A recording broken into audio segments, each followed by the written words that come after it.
আসসালামু আলাইকুম প্রিয় ভাই বোনেরা, চলে এলাম আপনাদের মাঝে খুবই গুরুত্বপূর্ণ একটি ভিডিও নিয়ে। যারা 47তম বিসিএস এ এবার অ্যাপ্লাই করবেন, তারা কিভাবে অ্যাপ্লাই করবেন, অ্যাপ্লাইয়ের এ টু জেড প্রসেস আজকের এই ভিডিওতে দেখাবো। যেহেতু নতুন প্রক্রিয়া, তাই অবশ্যই মনোযোগ সহকারে শুরু থেকে শেষ পর্যন্ত দেখবেন।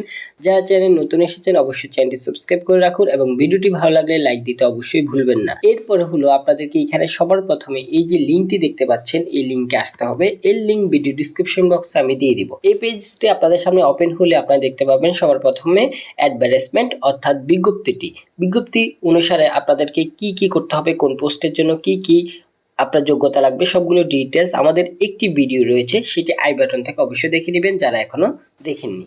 এরপর আপনাদেরকে যে কাজটি করতে হবে, এখানে যেহেতু এবার নতুন প্রক্রিয়া, নতুনভাবে অ্যাপ্লাই, অন্যান্য বারের চেয়ে এবার একটু ব্যতিক্রম রয়েছে, তাই অবশ্যই মনোযোগ সহকারে দেখবেন। সবার প্রথমে আপনাকে এসএসসি ইনফরমেশন গুলো দিতে হবে। তো সবার প্রথমে আপনার এসএসসি বোর্ডটি সিলেক্ট করবেন। আর আপনার যারা বোর্ড হিসেবে ও লেভেলের জন্য ক্যামব্রিজ ইন্টারন্যাশনাল সিলেক্ট করবেন, তারা সেটি সিলেক্ট করলে সেক্ষেত্রে আপনাদেরকে কিন্তু রুল রেজিস্ট্রেশন নাম্বার এগুলো দিতে হবে না। এবং যারা আপনারা জেনারেল শিক্ষা বোর্ড রয়েছেন, তারা সেটি সিলেক্ট করবেন। আপনার বোর্ড কি সেটি সিলেক্ট করবেন সবার প্রথমে। এরপর হলো আপনার রুল নাম্বার দিতে হবে এবং আপনার এসএসসি রেজিস্ট্রেশন নাম্বারটি দিতে হবে, এরপর পাসিং এর দিতে হবে। এই যে তথ্যগুলো, এগুলো সঠিকভাবে দিয়ে দিবেন। এগুলো ছাড়া যদি আপনি কোনো তথ্য ভুল হয়, তাহলে কিন্তু পরের স্টেপে আপনি যেতে পারবেন না। আপনি আপনারটা সার্টিফিকেট অনুসারে এ টু জেড ডিটেলস সঠিকভাবে দিয়ে দিবেন। এরপর আপনাদেরকে যে কাজটি করতে হবে, সেটি হলো আপনাদেরকে ক্যাডার সিলেক্ট করতে হবে। আপনি কি জেনারেল ক্যাডারে সিলেক্ট করবেন, নাকি শুধুমাত্র টেকনিক্যাল প্রফেশনাল ক্যাডারে সিলেক্ট করবেন, নাকি উভয় ক্যাডারে সিলেক্ট করবেন? তো যেটি করবেন আপনি সেই অপশনটি সিলেক্ট করবেন। যাদের যোগ্যতা অনুসারে উভয় ক্যাডার দিতে পারবেন, তারা উভয় ক্যাডার দিবেন। এবং ক্যাডার সম্পর্কিত আপনারা একটু বিস্তারিত আগে ধারণা নিয়ে নেবেন যে কোন ক্যাডারগুলো আপনাদের দেওয়ার প্রয়োজন। সেগুলো সম্পর্কে বিস্তারিত ধারণা না থাকলে আপনি ক্যাডার চয়েসে পরবর্তীতে সমস্যা পড়বেন। তাই আপনি যে ক্যাটাগরিতে অ্যাপ্লাই করবেন, সেই ক্যাটাগরি অনুসারে সেটি সিলেক্ট করবেন। তো আমি এখানে বথ সিলেক্ট করছি, যেহেতু উভয় ক্যাডারে এখানে যার জন্য করছি সে অ্যাপ্লাই করবে। এরপর আপনাকে নেক্সট বাটনে ক্লিক করতে হবে এবং মনে রাখবেন কোনো রকম রিলোড দিবেন না। স্টেপ বাই স্টেপ আপনারা সময় নিয়ে তারপরে যাবেন। এরপর নেক্সট অপশনে ক্লিক করলে আপনারা দেখতে পাবেন যে অটোমেটিক আপনার নাম, বাবার নাম, মায়ের নাম এগুলো চলে আসবে। তো এগুলোর বক্স আর পূরণ করতে হবে না। এখানে যে অপশনগুলো খালি রয়েছে, যেগুলো মনে রাখবেন ম্যান্ডেটরি, সেগুলো অবশ্যই দিতে হবে।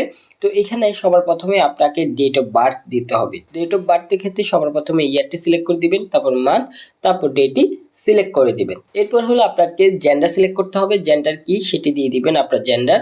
এরপর হলো এমপ্লয়মেন্ট স্ট্যাটাস, অর্থাৎ আপনার চাকরির ধরন। আপনি কি যদি বেকার হন, তাহলে নট এমপ্লয়েড দিতে হবে। এবং অন্যান্য অপশনগুলোর মধ্যে আপনার যেটি সেটি দিবেন। যদি বর্তমানে চাকরি করে থাকেন, প্রাইভেট কোম্পানি হলে প্রাইভেট অর্গানাইজেশন দিবেন। এবং যদি স্বায়ত্তশাসিত হয়, তাহলে অটোনমাস, সেমি অটোনমাস এগুলো দিয়ে দিবেন।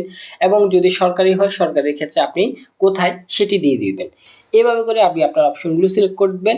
আর যদি আপনি বেকার হন, তাহলে নট এমপ্লয়েড দিয়ে দিবেন। এরপর হলো মেরিটাল স্ট্যাটাস, আপনি বিবাহিত হলে বিবাহিত, সিঙ্গেল হলে সিঙ্গেল। অনেকের ক্ষেত্রে দেখা যায় যে আপনার বিয়ের কথাবার্তা চলছে কিন্তু এখনো বিবাহিত নয়, ইতিমধ্যে বা পরীক্ষা চলাকালীন সময় হয়তো বিয়ে হইতে পারে। সেক্ষেত্রে আপনি অবশ্যই সিঙ্গেল দিবেন, যেহেতু এখন অ্যাপ্লাই করছেন। তাই অ্যাপ্লাই করার টাইমে আপনার যে অবস্থা, সেই অবস্থা আপনি সিলেক্ট করে দিবেন। এরপরে হলো আপনাকে যে কাজটি করতে হবে, আপনার ন্যাশনালিটি অবশ্যই বাংলাদেশি। ন্যাশনাল আইডি কার্ডের নাম্বার দিতে হবে, অবশ্যই ন্যাশনাল আইডি কার্ডের নাম্বারটি দিয়ে দিবেন, ইয়েস দিবেন। এরপর ন্যাশনাল আইডি কার্ডের নাম্বারটি দিবেন। যাদের ন্যাশনাল আইডি কার্ডের নাই, তাদের অবশ্যই বার্থ রেজিস্ট্রেশন নাম্বারটি অনলাইনকৃত হতে হবে। এবং মনে রাখতে হবে এখানে যে কোনো একটি ন্যাশনাল আইডি অথবা বার্থ রেজিস্ট্রেশন যে কোনো একটি অবশ্যই আপনাকে দিতে হবে। এরপর হলো ন্যাশনাল আইডি নাম্বারটি দিয়ে দিবেন, ইয়েস অপশন ক্লিক করে বক্সে সেই ন্যাশনাল আইডি নাম্বারটি দিয়ে দিবেন। একই রকম বার্থ রেজিস্ট্রেশন নাম্বার, পাসপোর্ট থাকলে পাসপোর্টের নাম্বারটি দিয়ে দিবেন। আর যদি যে কোনো একটি দেন, তাহলে অন্যগুলো যেগুলো দিবেন না সেগুলোতে নো সিলেক্ট করে দিবেন। এই তথ্যগুলো দেওয়ার পরে আপনাদেরকে যে কাজটি করতে হবে, আপনার হাইট, ওয়েট এবং চেস্ট অর্থাৎ বুকের মাপ এগুলো দিতে হবে। হাইটগুলো অবশ্যই সেন্টিমিটার, চেস্ট 2 সেন্টিমিটার দিতে হবে এবং ওয়েটটি কেজিতে আপনাকে দিতে হবে। তো হাইটটি আপনার কত ফুট কত ইঞ্চি সেটাকে সেন্টিমিটারে কনভার্ট করবেন এবং সেটি অনলাইনে গুগলে আপনি ফুট টু সেন্টিমিটার এটি লিখলেই আপনি অটোমেটিক সেখানে ফুট লিখলে সেন্টিমিটারে কত সেটি চলে আসবে। সেটি আপনি সেখান থেকে বসিয়ে এখানে যে নাম্বারটি সেটি আপনি সিলেক্ট করে দিবেন। একই রকম আপনার কেজিটি, আপনার কত কেজি বর্তমানে ওজন রয়েছে সেটি দিয়ে দিবেন। এরপরে চেস্টটি, আপনার বুকের মাপ কত, নর্মালি কত সেটি দিয়ে দিবেন। এখানে মিনিমামটা দিবেন, সর্বোচ্চটা দেওয়ার প্রয়োজন নেই। অর্থাৎ আপনি যখন পুলিশ বা আনসার ক্যাডারে অ্যাপ্লাই করবেন, যদি করতে চান, তাহলে সেক্ষেত্রে আপনাকে পাসপোর্ট 6 ইঞ্চির উপরে হতে হবে। তাই অবশ্যই সেটি মনে রাখবেন। এরপর হলো আপনাকে যে কাজটি করতে হবে সেটি হলো আপনাকে এখানে অন্যান্য যে তথ্যগুলো সেগুলো দিতে হবে, প্রেজেন্ট এবং পার্মানেন্ট অ্যাড্রেসগুলো দিতে হবে। প্রেজেন্ট এবং পার্মানেন্ট অ্যাড্রেসের ক্ষেত্রে মনে রাখবেন অবশ্যই আপনার যেন একই এরিয়া হয়, অর্থাৎ প্রেজেন্ট এবং পার্মানেন্ট অ্যাড্রেস যেন একই হয়। ভিন্ন হলেও সমস্যা নেই, তবে যখন ভেরিফিকেশনের ব্যাপার আসবে, যদি ভবিষ্যতে আপনি চান্স পান, সেক্ষেত্রে ভেরিফিকেশনের ক্ষেত্রে দুই জায়গায় কিন্তু ভেরিফিকেশন হবে ভিন্ন ভিন্ন তথ্য হলে। আর যদি একই তথ্য হয়, অর্থাৎ স্থায়ী ঠিকানা হিসেবে যদি আপনার প্রেজেন্ট অ্যাড্রেস দেন, তাহলে সেক্ষেত্রে শুধুমাত্র স্থায়ী ঠিকানাতেই আপনার প্রেজেন্ট অ্যাড্রেস অনুসারে সেখানে গিয়ে সেখানে শুধুমাত্র একবারে ভেরিফিকেশন করবে। তাই অবশ্যই আপনারা স্থায়ী ঠিকানাটা দেওয়ার চেষ্টা করবেন। আর যদি একেবারে একান্ত প্রয়োজন হয় তাহলে সেক্ষেত্রে আলাদা আলাদা দিতে পারেন। সেক্ষেত্রে অবশ্যই আপনার প্রেজেন্ট অ্যাড্রেস বর্তমানে যেখানে রয়েছেন সেখানে আপনার থাকতে হবে এবং স্থায়ী ঠিকানাতে অবশ্যই দুই জায়গায় ভেরিফিকেশন দিতে হবে। এরপরে হলো আপনাকে এখানে প্রেজেন্ট অ্যাড্রেসের ক্ষেত্রে কেয়ার অফের ক্ষেত্রে আপনার নামটি, আপনার বাবার নামটি যদি জীবিত থাকে সেটি দিয়ে দিবেন, এবং যদি সেগুলো নাও দেন কোনো সমস্যা নেই, যেগুলো অপশনাল সেগুলো না দিলে কোনো সমস্যা নেই। এরপরে হলো আপনার গ্রামের নামটি, এবং এখানে যে লেখাগুলো অবশ্যই ক্যাপিটাল লেটার লিখে দিবেন। যে কোনো লেখা টাইপিং করার সময় অবশ্যই ক্যাপিটাল লেটারে লিখে দিবেন। এরপর হলো আপনার গ্রামের নামটি লিখে দিবেন, এরপর ডিস্ট্রিক্টটি দিতে হবে, এরপর উপজেলাটি দিতে হবে, এরপর হলো পোস্ট অফিস কি সেটি দিবেন, এবং পোস্ট কোডটি চাইলে দিতে পারবেন, না দিলে কোনো সমস্যা নেই, তবে অবশ্যই দিয়ে দিবেন যদি থাকে, জানা থাকে। একই রকমভাবে পার্মানেন্ট অ্যাড্রেসটিও দিয়ে দিতে হবে, পূরণ করে দিতে হবে। এখানে প্রেজেন্ট এবং পার্মানেন্ট অ্যাড্রেসের যে টিকমার্ক বক্সটি থাকে সেটি কিন্তু এখন আর নেই, আপনাকে এখানে অবশ্যই পূরণ করে দিতে হবে। একই রকমভাবে পার্মানেন্ট অ্যাড্রেসটিও দিতে হবে। এরপরে সেটি খুবই ইম্পর্টেন্ট, সেটি হলো আপনার কন্ট্যাক্ট নাম্বার। কন্ট্যাক্ট নাম্বারটি অবশ্যই এমন একটি নাম্বার দিবেন যে এখন যেন পরবর্তীতে কোনো সমস্যা হলে আপনার সাথে তারা যোগাযোগ করতে পারে। তাই অবশ্যই এমন একটি নাম্বার দিবেন যেখানে আপনার SMS আসবে, পরবর্তীতে সকল আপডেট আসবে। তাই সেই নাম্বারটি সঠিকভাবে দিয়ে দিবেন, নির্ভুলভাবে দিয়ে দিবেন, কোনো রকম ভুল করবেন না। এরপর আপনি আপনার নাম্বারটি দিয়ে দিবেন, তারপরে রিটাইপে গিয়ে সেই নাম্বারটি আবার বসিয়ে দিবেন। এরপরে হলো এক্সাম সেন্টার। এক্সাম সেন্টার হিসাবে আপনি যে বিভাগীয় শহরে আপনি এক্সাম দিতে চান, তাহলে সেই বিভাগীয় শহরটি সিলেক্ট করবেন। মনে রাখবেন এক্সাম সেন্টার কিন্তু আপনি এখন যেটি সিলেক্ট করবেন সেখানে প্রিলি, সাথে রিটেন, এরপরে হলো ভাইভা, সবগুলো কিন্তু সেই এক্সাম সেন্টার অনুসারে হবে, সেই এরিয়াতে হবে, সেই বিভাগীয় শহরগুলোতে কিন্তু হবে। তাই অবশ্যই সেই কথা চিন্তা করে আপনি এক্সাম সেন্টারটি আপনি কোথায় দিলে আপনার জন্য সুবিধা হবে সেই এক্সাম সেন্টারটি সিলেক্ট করে দিবেন। এরপর হলো আপনার কোশ্চেন পেপার যদি ইংলিশের প্রয়োজন হয়, অর্থাৎ আপনি যখন প্রিলি টেস্ট দিবেন সেক্ষেত্রে আপনার কোশ্চেন পেপারটি যদি ইংলিশে দেওয়ার প্রয়োজন হয় সেক্ষেত্রে এখানে টিকমার্ক দিবেন, আর যদি না হয় বাংলা হলে কোনো সমস্যা নেই, এখানে কোনো কিছুই টাচ করতে হবে না নীল বক্সটিতে। পরবর্তীতে নিচে যে information correct, I would like to go next step সেই অপশনে ক্লিক করবেন। এবং যদি ইংলিশে আপনি আপনার প্রশ্নপত্র চান তাহলে কিন্তু এখানে ইংলিশে প্রিলিমিনারি টেস্টের যে অপশনটি রয়েছে সেখানে টিকমার্ক দিতে হবে, না হলে দেওয়ার প্রয়োজন নেই। এরপর আপনাকে নেক্সট বাটনে ক্লিক করতে হবে। এরপরে যে কাজটি করতে হবে সেটি হলো আপনার এডুকেশনের ইনফরমেশন, অর্থাৎ আপনার এসএসসি ইনফরমেশন কিন্তু অলরেডি দেওয়া হয়ে গেছে, তাই শুধুমাত্র পরবর্তী এইচএসসি এবং গ্রাজুয়েশন, অনার্স, ডিগ্রি সেগুলো দিতে হবে। এবং মনে রাখতে হবে আপনাকে মিনিমাম 4 বছর মেয়াদি ডিগ্রি অর্জন করতে হবে। যারা 3 বছর মেয়াদি ডিগ্রি করেছেন সেক্ষেত্রে তাদের মাস্টার্স অবশ্যই লাগবে। এরপরে হলো আপনাকে এখানে এইচএসসি ইনফরমেশন দিবেন, এসএসসির ক্ষেত্রে যেরকম দিয়েছিলেন এসএসসির মতো এইচএসসি ইনফরমেশনটা আপনি দিয়ে দিবেন। আপনার বোর্ড, রুল, রেজাল্ট, গ্রুপ এবং পাসিং এরটি দিয়ে দিবেন। রেজাল্টের ক্ষেত্রে অবশ্যই গ্রেড স্কেল 5 কি সেটি সিলেক্ট করবেন, তারপরে সেটি পূরণ করে দিবেন, কত সেটি দিয়ে দিবেন। এরপর হলো গ্রাজুয়েশনের ক্ষেত্রে আপনি আপনার এক্সামিনেশন কি অনার্স নাকি ডিগ্রি সেটি সিলেক্ট করবেন। তো সেটি সিলেক্ট করবেন এবং অন্যান্য যে ক্যাটাগরি রয়েছে আপনার যেটি সেটি সিলেক্ট করবেন। তারপরে সেটি সিলেক্ট করার পরে আপনার ইউনিভার্সিটি এবং সাবজেক্টের নামগুলো দিতে হবে। তো সবার প্রথমে সাবজেক্টের নামটি দিয়ে দিবেন বা ডিগ্রিটি কি সেটি দিয়ে দিতে হবে। এরপর কোন ইউনিভার্সিটি থেকে আপনি অ্যাপ্লাই করেছিলেন বা পড়েছেন সেটি আপনাকে এখানে সিলেক্ট করে দিতে হবে। এরপরে হলো আপনাকে রেজাল্ট দিতে হবে, পাসিং এর দিতে হবে, কোর্স ডিউরেশন দিতে হবে, এবং অন্যান্য যে অপশনগুলো রয়েছে ডাবল স্টার মার্ক রয়েছে সেগুলো আপনি পূরণ করার কোনো প্রয়োজন নেই, সেগুলো না দিলে কোনো সমস্যা নেই। এবং রেজাল্টের ক্ষেত্রে আপনার যদি রেজাল্ট প্রকাশিত না হয়, অর্থাৎ পরীক্ষা দিয়েছেন কিন্তু রেজাল্ট প্রকাশিত হয়নি, সেক্ষেত্রে আপনারা অ্যাপারেন্ট যে অপশনটি রয়েছে সেটি দিতে পারবেন। সেক্ষেত্রে অবশ্যই আপনার এক্সামিনেশনের যে শুরু এবং শেষ ডেট সেটি কিন্তু উল্লেখ করে দিতে হবে। অর্থাৎ আপনার এডমিট কার্ড অনুসারে এক্সামিনেশনের শুরুর তারিখ সব প্রথমে ডেট, তারপরে মান্থ, তারপরে ইয়ার, এইভাবে করে দিয়ে দিবেন। এরপর হলো একই রকম ভাবে শেষ দিনের যে এক্সাম কখন শেষ হয়েছে সেই ডেটটি দিয়ে দিতে হবে। আর যাদের রেজাল্ট প্রকাশিত হয়েছে তারা রেজাল্টটি দিয়ে দিবেন, গ্রেড স্কেল কত সেই অনুসারে আপনার রেজাল্ট, জিপিএ কত সেটি দিয়ে দিবেন, পাসিং এর দিবেন, কোর্স ডিউরেশন দিয়ে দিবেন 3 বছর 4 বছর সেটি দিয়ে দিবেন। এরপর হলো মাস্টার্স যদি থাকে তাহলে দিবেন, আর যদি প্রয়োজন না হয় তাহলে সেটি দেওয়ার প্রয়োজন নেই। পরবর্তীতে হলো এডিশন কোয়ালিফিকেশনের ক্ষেত্রে এখানে মনে রাখবেন আপনাদের অনেকের ক্ষেত্রে কিন্তু আপনার টিচার ট্রেনিং কলেজের যে ইনফরমেশন সেটি দিতে হয়, সেই ক্ষেত্রে আপনি সেটি যদি থাকে দিবেন, না দিলে কোনো, আর যাদের প্রয়োজন নেই তারা দেওয়ার প্রয়োজন লাগবে না। এবং এরপরে হলো পোস্ট রিলেটেড সাবজেক্ট যে ক্যাডার, অর্থাৎ আপনার প্রফেশনাল ক্যাডার যেটি শিক্ষা ক্যাডার, সেটি এখানে কি সেই অনুসারে একাধিক সাবজেক্ট থাকলে একাধিক এর মধ্যে যে কোনো একটি সিলেক্ট করবেন, আর যদি একটি থাকে তাহলে সেটি সিলেক্ট করবেন। আপনার যে অনার্সের যে বিষয় সেই অনুসারে যে কোনো একটি সাবজেক্ট এখানে থাকবে। এরপর হলো যারা শুধুমাত্র প্রফেশনাল ক্যাডারে অ্যাপ্লাই করবেন তাদের কিন্তু এখানে প্রায় কাজ শেষ, এরপরে হলো আর কোনো ক্যাডার চয়েস দিতে হবে না। আর যারা বথ ক্যাডার সিলেক্ট করবেন তাদের কিন্তু পরবর্তীতে ক্যাডার চয়েসের অপশন আসবে, আর যারা শুধু ক্যাডার চয়েস দিবেন তাদের ক্ষেত্রে কিন্তু এই অপশনটি থাকবে না, শুধু অর্থাৎ জেনারেল ক্যাডার ক্ষেত্রে এই অপশনটি থাকবে না, ডিরেক্ট ক্যাডার চয়েসে চলে যাবেন। এরপরে হলো আপনাকে যে কাজটি করতে হবে, নেক্সট স্টেপে যেতে হবে, এখানে টিক মার্ক দিয়ে দিবেন, তারপর নেক্সটে ক্লিক করবেন। এরপর হলো আপনাকে যে কাজটি করতে হবে ক্যাডার চয়েস। এখানে যেহেতু আমি বথ ক্যাডার দিয়েছি অথবা যারা শুধু ক্যাডার দিয়েছেন তাদের এই অপশনটি চলে আসবে। এখন এখান থেকে আপনাকে ক্যাডার চয়েস দিতে হবে। ক্যাডার চয়েসের ক্ষেত্রে মনে রাখবেন খুবই ইম্পর্টেন্ট, আপনার যেটি সবচেয়ে বেশি পছন্দ সেটি সবার আগে দিবেন, এবং অন্যরা কি দিল সেগুলো নিয়ে আপনার যাচাই বাছাই করার প্রয়োজন নেই। আপনার পছন্দ এবং ক্যাডারগুলো কোন ক্যাডার আপনার জন্য উপযোগী সেগুলো যাচাই বাছাই করে সেই ক্যাডার অপশনগুলো এক এক করে সিলেক্ট করবেন। একাধিক একসাথে সিলেক্ট করার প্রয়োজন নেই, একটি একটি করে সময় নিয়ে করবেন। একটি সিলেক্ট করার পরে এড বাটনে ক্লিক করবেন, আর অন্যটি সিলেক্ট করার পরে তারপর অ্যাড বাটনে ক্লিক করবেন। এইভাবে করে 1 2 3 করে সিরিয়াল মেনটেন করে দিবেন। আমি আমারগুলো দিয়ে দিচ্ছি, যার যেটি আপনার মতো করে আপনারটি দিয়ে দিবেন।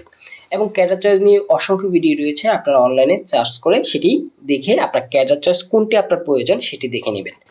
এরপরে হলো এখানে যারটি সেটি দিয়ে দিচ্ছি। যদি কোনো রকম ভাবে ভুল হয়ে যায়, অর্থাৎ ধরুন আগে পরে হয়ে গিয়েছে, সেই ক্ষেত্রে আপনি রিঅ্যারেঞ্জ করতে পারবেন অথবা রিমুভ অপশনে ক্লিক করে আগের অবস্থানে গিয়ে পরে আবার ক্যাডার চয়েস সিলেক্ট করতে পারবেন। এইভাবে করে আপনি আপনারটা করতে পারবেন, এবং সবগুলো সিলেক্ট করার পরে আবার যাচাই করবেন কোনটি কোথাও 1-এর জায়গায় 2 হয়ে গেছে কিনা, 4 নাম্বারের জায়গায় 5 নাম্বার হয়ে গেছে কিনা, সেটি সিলেক্ট করে আপনি এখানে পাশে ডান পাশে যে রিঅ্যারেঞ্জ অপশনটি রয়েছে সেখানে গিয়ে সেটি উপরে নিচে আপ ডাউন করাতে পারবেন। এরপরে এগুলো দেওয়ার পরে আপনাকে যে কাজটি করতে হবে, এখানে ক্যাডার চয়েসগুলো দেওয়ার পরে এখানে সিলেক্টেড ক্যাডার অপশন আর কারেক্ট এই অপশনটিতে ক্লিক করবেন, এবং মনে রাখবেন এগুলো ভালোভাবে মনে রাখতে হবে আপনার ক্যাডার কোড কোনগুলো দিয়েছেন, এবং সেগুলো নিয়ে কিন্তু পরবর্তীতে ভাইভাতে কিন্তু আপনার প্রশ্ন করা হবে পরবর্তীতে, তাই এগুলো সম্পর্কে বিস্তারিত ধারণা আপনার থাকতে হবে। এরপর হলো নেক্সট অপশনে ক্লিক করতে হবে। নেক্সট অপশনে ক্লিক করবেন, নেক্সট অপশনে ক্লিক, এরপর হলো আপনার সকল তথ্যের একটি প্রিভিউ দেখতে পাবেন। সেই তথ্যগুলো সঠিক রয়েছে কিনা ভালোভাবে যাচাই করবেন, বানান টানান কোথাও ভুল রয়েছে কিনা, কোনো তথ্য ভুল রয়েছে কিনা সেটি দেখবেন। যদি প্রয়োজন মনে করেন যে তথ্য ভুল রয়েছে, এডিট অপশন দেখতে পাবেন, সেই অপশনগুলো অর্থাৎ স্টেপগুলোর নিচেই সেই স্টেপে গিয়ে আপনি সেই অপশনগুলো এডিট করে নেবেন। এবং যদি কোনো ভুল না থাকে তাহলে নিচে চলে আসবেন, এবং এখানে মনে রাখতে হবে একটি অপশন রয়েছে নন ক্যাডার অপশন। এই নন ক্যাডার অপশনে যদি আপনি অ্যাপ্লাই করতে চান তাহলে আপনি এখানে অ্যাপ্লাই কোন ক্যাডারে করবেন, অর্থাৎ নন ক্যাডার ক্ষেত্রে 9 গ্রেড অথবা 10 অথবা 11 গ্রেডের যেটি করবেন সেটি সিলেক্ট করবেন। আর যদি আপনি সব গ্রেডের জন্য অ্যাপ্লাই করতে চান তাহলে সেখানে এনি গ্রেড সিলেক্ট করবেন। আর যদি আপনি নন ক্যাডার অপশন সিলেক্ট করতে না চান তাহলে ননে ক্লিক করবেন। এভাবে করে আপনি ননে ক্লিক করবেন। আর যদি নন ক্যাডার অপশন সিলেক্ট করেন সেক্ষেত্রে কিন্তু পরবর্তীতে নন ক্যাডারের যে চয়েসটি সেটি দিতে হবে। আর যদি আপনি নানে ক্লিক করেন তাহলে কিন্তু পরবর্তীতে আবার ক্যাডার চয়েস দিতে হবে না, অর্থাৎ নন ক্যাডার চয়েস দিতে হবে না। এরপর হলো ছবি এবং সিগনেচার। ছবি সিগনেচার নিয়ে আমরা যে সার্কুলার ভিডিও সেখানে আলোচনা করেছি, এবং এই ভিডিওতে আলোচনা করছি। অবশ্যই ছবিটি 300x300 পিক্সেলের হতে হবে, 100 কেবির ভিতরে হতে হবে, এবং সিগনেচারটি 300x80 পিক্সেলের হতে হবে, 60 কেবির ভিতরে হতে হবে, এবং ছবির পিছনে যে কোনো একটি কালার হতে হবে, এবং যে কোনো একটি রঙিন কালার দিয়ে দিবেন। এবং ছবিটি অবশ্যই ফর্মাল ড্রেসের একটি ছবি দিবেন, এবং আপনার টি শার্ট অর্থাৎ গেঞ্জি পরা কোনো ছবি দিবেন না, আপনার ফর্মাল ড্রেস পরা ছবি অবশ্যই দিবেন। এবং আপনার ছবিটি এই যে নির্দিষ্ট সাইজ, এটি যদি আপনি করতে না পারেন তাহলে আমাদের ভিডিও রয়েছে, সেই ভিডিওটি আই বাটন থেকে দেখে নেবেন, ভিডিও ডিসক্রিপশন বক্সে রয়েছে, সেখান থেকেও দেখে নিতে পারেন। সেখানে দেখে আপনি ছবিটি এই যে নির্দিষ্ট সাইজ সেটি অনুসারে আপনি রিসাইজ করে নেবেন। এরপর হলো আপনাকে আপলোড বাটন ক্লিক করতে হবে, ফটো আপলোড করে দিবেন, এরপর সিগনেচার আপলোড করে দিবেন, এবং এগুলো আপনার ডান পাশে শো করবে, সেগুলো দেখে নেবেন সঠিক রয়েছে কিনা। সঠিক থাকলে পরবর্তীতে ভ্যালিডেশন যে কোডটি রয়েছে এখানে ঠিক যেটি লেখা রয়েছে সেটি এখানে টাইপিং করে দিবেন। এরপরে হলো আপনাকে যে কাজটি করতে হবে, নিচে চলে যাবেন। নিচে গিয়ে আপনাকে ডিক্লারেশনে ক্লিক করতে হবে এবং ছবি এবং সিগনেচার যেন কোনো রকম ভুল না হয়, এগুলো কিন্তু পরবর্তীতে খুবই গুরুত্বপূর্ণ।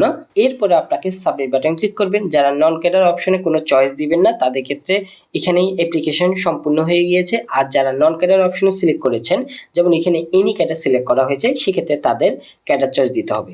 তো ক্যাডার চয়েসগুলো আমি এখন দিয়ে দিব। নন ক্যাডার ক্ষেত্রে আপনি একই রকমভাবে জেনারেল ক্যাডার যেগুলো সিলেক্ট করেছিলেন, এখানেও একই রকমভাবে আপনার পছন্দীয় ক্যাডারগুলো, কোন গ্রেডের ক্যাডারগুলো বা কোন পোস্টের ক্যাডারগুলো আপনি অ্যাপ্লাই করবেন সেগুলো আগে সিলেক্ট করবেন। এভাবে করে আপনি আপনারটি সিলেক্ট করে দিবেন এখানে। এরপরে হলো এখানে ডিক্লারেশনে ক্লিক করবেন। এরপরে গিয়ে আপনি এখানে সাবমিট বাটনে ক্লিক করবেন। তো সাবমিট বাটন অর্থাৎ ইয়েস অপশনে ক্লিক করবেন। এডিট অপশনে ক্লিক করার আগে অবশ্যই আপনি চাইলে এখানে যদি কোনো তথ্য মনে পড়ে যে ভুল হয়ে গিয়েছে, এখানে নোতে গিয়ে আপডেট করে নিতে পারবেন। পরবর্তীতে আবার এই অপশনে গিয়ে ইয়েসে ক্লিক করবেন। এইভাবে করে আপনি আপনার অ্যাপ্লিকেশনটি সম্পন্ন করবেন। তারপর ইয়েসে ক্লিক করার পরে আপনাকে যে কাজটি করতে হবে সেটি হলো, এরপর ইয়েসে ক্লিক করার সাথে সাথে দেখবেন যে আপনার অ্যাপ্লিকেশন কপিটি সাবমিট হয়ে গিয়েছে, অর্থাৎ আপনার একটি ইউজার আইডি চলে এসেছে। এবং এই যে কপিটি সেটি অবশ্যই ডাউনলোড করে নেবেন এবং এই ইউজার আইডি দিয়ে আপনাকে আবেদন ফি যে 200 টাকা নতুন নিয়মে, সেই 200 টাকা পে করতে হবে। এবং সেটি কিভাবে করবেন সেটি এখন আপনাদেরকে দেখিয়ে দিচ্ছি। তো সেটার জন্য আপনাকে যে কোনো টেলিটক প্রিপেড নাম্বারে টাকাটি রিচার্জ করতে হবে এবং টাকাটি রিচার্জ করার পরে সেই টাকাটি আপনাকে অবশ্যই, এবং আপনার 200 টাকার সাথে আপনার এক্সট্রা 20 টাকা রিচার্জ করবে SMS বাবদ, সেই টাকাটি রিচার্জ করবেন এবং SMS এর মাধ্যমে সেই টাকাটি পে করতে হবে। তো SMS এর জন্য টেলিটক প্রিপেড নাম্বারে টাকাটি রিচার্জ করার পরে আপনাকে মেসেজ অপশনে যেতে হবে। তারপর সেখানে লিখতে হবে BCS, এরপরে লিখতে হবে স্পেস দিয়ে যে ইউজার কোডটি পেয়েছেন সেই ইউজার কোডটি অবশ্যই সঠিকভাবে বসিয়ে দিবেন। এরপরে হলো সেন্ড বাটনে ক্লিক করবেন, 16342 নাম্বারে পাঠিয়ে দিবেন। এরপর আপনার ইউজার কোডটি সঠিক থাকলে আপনার নাম সহ এখানে একটি পিন নাম্বার দিবে ফিরতি SMS এ, সেই পিন নাম্বার দিয়ে দ্বিতীয় SMS করতে হবে। তো দ্বিতীয় SMS করার জন্য আবার BCS লিখবেন, এরপর স্পেস দিবেন, ইয়েস লিখবেন। এরপরে আপনার যে পিন নাম্বারটি আপনি পেয়েছেন সেই পিন নাম্বারটি সঠিকভাবে বসিয়ে দিবেন। বসিয়ে দেওয়ার পরে আপনাকে সাবমিট করতে হবে, অর্থাৎ সেন্ড করতে হবে 16342 নাম্বারে। এরপরে দেখবেন আপনার টাকাটি কেটে নেবে কংগ্রাচুলেশন দিয়ে আপনার নাম এবং আপনার যে ইউজার আইডিটি পেয়েছিলেন আগে তার সাথে একটি পাসওয়ার্ড দিবে। সেই ইউজার আইডি পাসওয়ার্ডটি অবশ্যই সেভ করে রাখবেন এবং পরবর্তীতে আপনাকে সেই ইউজার আইডি পাসওয়ার্ডটি দিয়ে পরবর্তীতে যখন অ্যাডমিট আসবে সেটি ডাউনলোড করতে পারবেন রিটেন পরীক্ষার জন্য। পরবর্তীতে স্টেপ বাই স্টেপ আপনাকে ফলো করতে হবে এবং পরবর্তী স্টেপগুলো নিয়ে যদি আপনাদের কোনো ভিডিও প্রয়োজন হয় সেটি কমেন্ট বক্সে লিখে জানাবেন, আমি চাইলে সেই ভিডিওগুলো করে দিব। এবং ভিডিওটি ভালো লাগলে অবশ্যই লাইক দিতে ভুলবেন না এবং চ্যানেলটি সাবস্ক্রাইব করে আমাদের সঙ্গে থাকুন। ভালো থাকুন, সুস্থ থাকুন, আল্লাহ হাফেজ।